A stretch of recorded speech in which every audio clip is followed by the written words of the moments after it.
Hello, welcome to another episode of History in the Dark. I am your host, Darkness the Curse. And before we begin, as always, thank you so much to my generous patrons, my British Rail critics, and of course my underwater train finders. You are the reason why this content remains mysterious. And today, we are going to discuss more trains, more locomotives that are just that, mysteries. Because these are 5 more trains that are not what they seem. They're liars.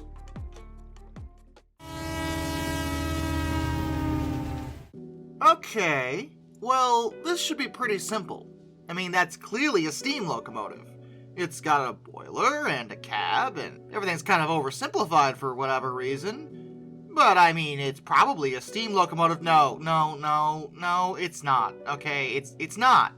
At all. Technically, the official name for this would be a fireless locomotive, but what it actually really is a compressed air locomotive.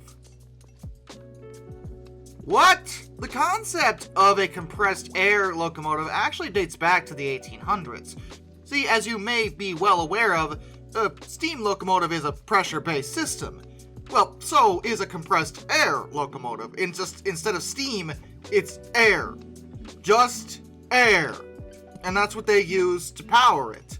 It's good for certain applications because there are some places you really don't want to be using a steam engine, like in a mine, because steam engines produce smoke.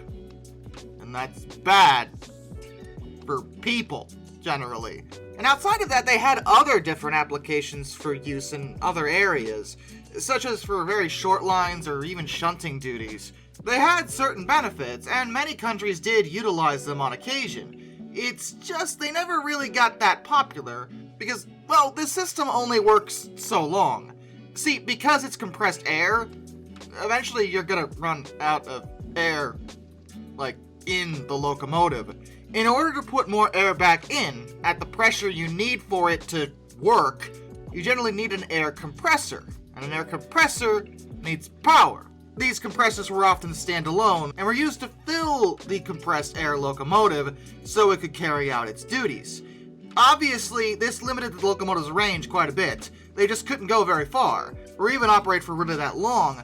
But, again, in certain aspects, like in mines, they were very beneficial for general worker health. And there are actually many different ones still in preservation. Some look downright bizarre, and don't even necessarily look exactly like steam locomotives, but they have their place when it comes to railroad history.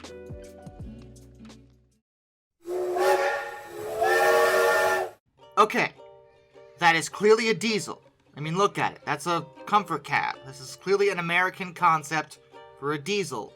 Except it has what is going... No. It's a steam engine.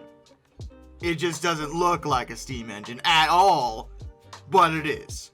Or it was supposed to be. Now, I must admit, this is something that was never actually built as far as my research shows. They wanted to, but couldn't actually work up the funds. I only put it on this list because, first of all, it is in disguise. Second of all, where else am I gonna put it? It's not a crazy concept necessarily, because they actually had a lot of really good ideas going into this, and there is an interesting story around this design. This is the Ace 3000, a prototype concept design for a modern 4442 coal-burning steam locomotive, and it was designed in the late 70s. Yes, really. The intention here was that, well, frankly, fuel costs, when it came to oil at the time, were on the rise. The 70s brought an oil crisis, and it was causing difficulties for the railroads who had dieselized in order to cut costs, and now the diesels were way more expensive. The American Coal Enterprises Company was founded specifically to fund, design, and build a new, modern steam locomotive using newer technologies that could make steam just as efficient, if not more efficient, than diesel. This way, the railroads would have an alternate fuel option, and weren't completely stuck on diesel fuel, which again, was violently expensive at the time. The first thing you obviously notice about it is that it was designed to resemble a diesel, but internally it was definitely a steam engine, though a very modern one and a very innovative one. It was supposed to be a duplex, 4442 like I said. It would have 2 cylinders on either side, and it would obviously be a cab forward. It would use Wolshart's valve gear, because if it ain't broke, don't fix it, and a central crankshaft that would synchronize the operation of the high and low pressure cylinders. It was supposed to be operationally similar to diesels, and this would be accomplished by a computer microprocessor that would control and monitor fire stoking, as well as the water usage and the 8-notch throttle. It was meant to be operated by a single person, a complete shift from old-school steam locomotives that always required at least 2. And of course it was meant for multiple unit operation, just like diesels. The computer system was basically meant to fill the role of the fireman. The system would be designed so that the whole thing could be maintained without constant attention. Traditional steam locomotives always needed to be paid attention to by the firemen, bare minimum, in order to keep them operational and safe. In this case, the engine could kind of be left alone while the driver focused on, well, driving. Boiler pressure was supposed to be 300 psi. It was supposed to be capable of a max of 70 miles per hour, though it would be most efficient between 40 and 50, which was typical speed for trains of that time. The locomotive was also equipped with a condensing system that would effectively recycle some of the steam, another innovation. Though many people pointed out a lot of problems with this idea well in advance. First issue, and the main one actually that many railways pointed out, was the size of the drivers. They were tiny for a locomotive of this size, just 54 inches. Ace claimed that the drivers were kept small so that railroads could easily maintain them in the same facilities they maintain diesels, which, okay, yeah, but they need to function outside of that. And there wasn't a lot of confidence in the notion that they could. Granted, that could be considered hearsay since the prototype was never built, but still it worried a lot of potential customers. There was some interest though. Chassis was actually looking to get one. It just didn't pan out. For one thing, the oil crisis ended and costs for the diesels went down. Going back to steam had a lot of other sneaky costs that you probably wouldn't even think about. Whenever the railways dieselized, they removed a lot of the steam infrastructure, in fact most of it, like water towers for example. Things needed to keep steam engines going.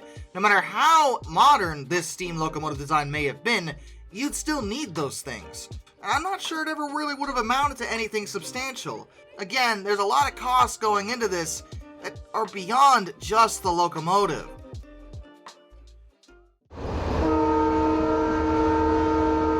Huh.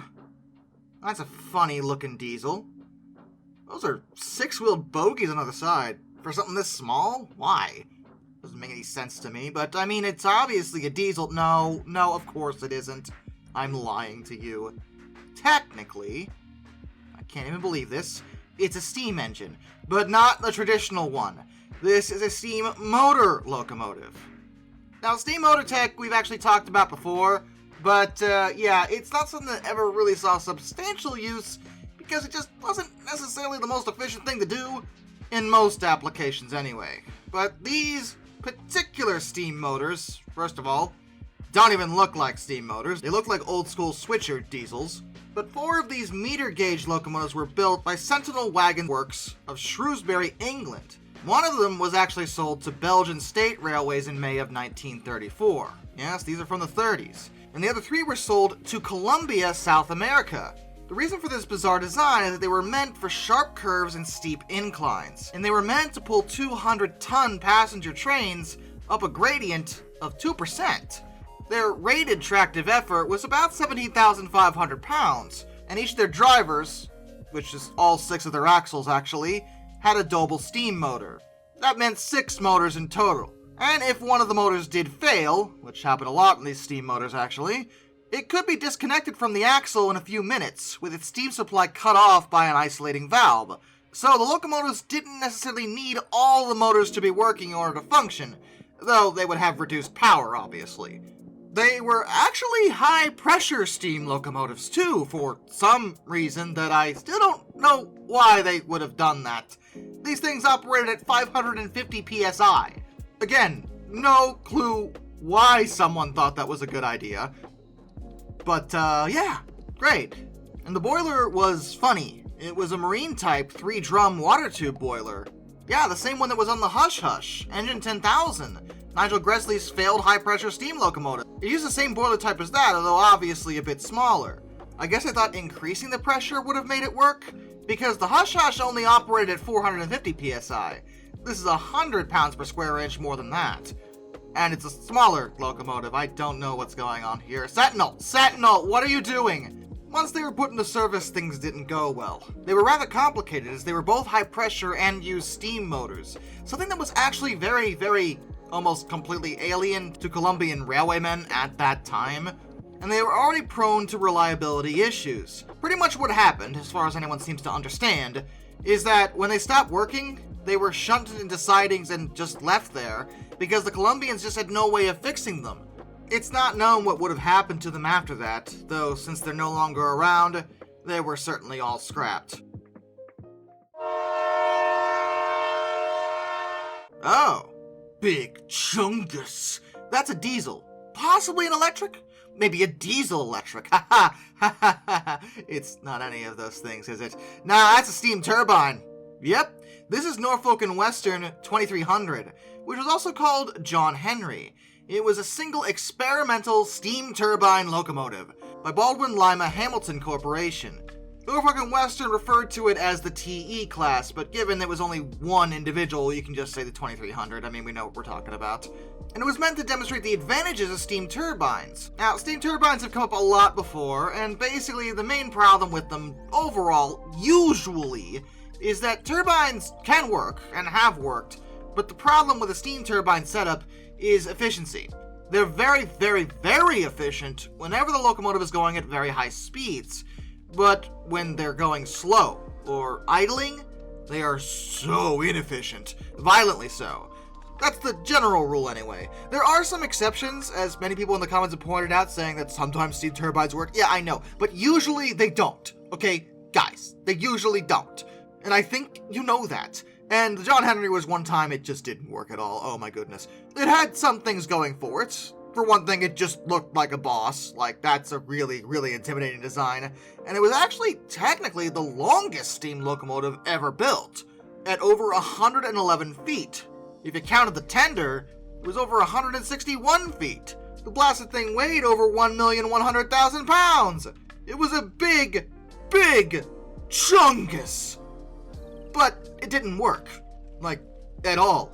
If you're well versed in locomotive history, you may notice it looks a little similar to the M1s that were built for Chesapeake and Ohio, but it differed mechanically. It did not work the same as them at all. This thing was given automated controls to make it easier to manage and possibly improve efficiency. Excellent. Except that the boiler controls didn't work. It was built in May of 1954. Automatic electronic controls would have been very, very, very, very new, and they did not work properly. That wasn't the only issue, though, as this thing ran on coal, which is fine, especially for Norfolk and Western. They had just so much coal. But coal dust, as well as water, had a habit of leaking into the electric traction motors that this thing used. Which, yeah, that's bad for electric traction motors. It doesn't, no, that's not good. It only lasted in operation about 3 years. That's it. After that, Norfolk and Western just said to heck with it. It wasn't worth it anymore. It was expensive, and it didn't work half the time. It was scrapped in 1961. Okay. That is some kind of rail bus? Yes? Yes? Okay, I think we're on the right track. Maybe electric, possibly diesel, or some kind of compressed air. It's not any of those things. It's a steam engine. Of course, it's a steam engine. You probably saw the drivers. It's not that in disguise, but man, that's a weird looking steam engine. But even if you said just steam engine, you wouldn't be quite right, as this thing doesn't work like a regular steam engine at all. Oh, no. This is a French design, because of course it is, and it's a Velox boiler. What the heck is a Velox boiler? Okay, let me explain this to you. In 1937, a 460 locomotive was reconstructed by the Paris, Lyons, and Mediterranean Railway. A Velox boiler is a steam boiler, but it's designed in such a way that makes it very, very fast at building up steam. Therefore, you can get the locomotive started rather quickly, at least when you compare it to a regular traditional steam locomotive. You have to remember, steam locomotives do not start on a dime. That was one of their disadvantages compared to diesels. If you went into the cab of a diesel locomotive and started it, it would start up pretty quick. But a steam engine could take a half hour at least to get up to steam. Sometimes longer, depending on the size of the firebox, and the boiler for that matter. But a Velox boiler was meant to minimize that. It can burn fuel oil or pulverized coal under pressure in a water tube boiler. And that's the key there. The combustion chamber itself was under pressure, at about 35 pounds per square inch, which would triple the density of the air, and that, as a result, would make more oxygen available to the fire and give it a higher firing rate. It didn't have much water in it by design, so the boiler could get up to steam from a cold state between 15 to 20 minutes, which, again, for a steam locomotive, not that bad at all. That was actually pretty quick. But the Velox never really took off in a big way because, frankly, it's got a lot of problems. You might be thinking, well, if it could do that faster, why wouldn't everyone use this kind of tech? Because it requires compressed air. You can't compress the air without another power source. The Velox required a bunch of additional things attached to it in order to make it function at all. Because with the steam boiler cold, well, there's nothing to fuel the other stuff you need for the compressed air. You see the problem here? The Velox had to include an auxiliary diesel-electric generator just to get it started, as well as a gas turbine to drive the air compressor, which was also coupled to a steam turbine for assistance and speed regulation. Oh, and it had an electric starting motor, by the way. Another steam turbine to drive the water circulating and fuel oil pumps, which were coupled to another electric starting motor, and at least 2 feed water heaters. One was heated by the combustion gases and the other by the exhaust of the steam turbines. Do you now see why this never got anywhere? This is ridiculous. I mean, yeah, it will start faster than a traditional steam locomotive, but only because you attached a whole bunch of other things to it. That's a whole lot of different power sources, all of which can go wrong in their own unique ways, and if any one of them does, this setup will not work at all. It just wasn't a good idea. And with that, a special thank yous to all my underwater train finders. Thomas Ward, Some2267, Orange Glass, Royal Hudson 2860, Lord Hawk 444, Benjamin Owens, Pinter Kitchen 131-232, Mr. Black Rose, Josh Johnson, Metal for Life, Guy Anzac A1, Arthur Roy, DM Trouble Typhoon, Tommy Rossini, Lord Captain Von Thrust III, Joshua Long, Alaric Jaspers, Brian, Jack Carson's Royal Videos, Major Klutz, Hayden DeGrow, Master of None, Crystal Morgan, Ohio Trucker 1, and Amtrak 2023 Productions. Till next time, this is Darkness, and I bid you all a fond farewell.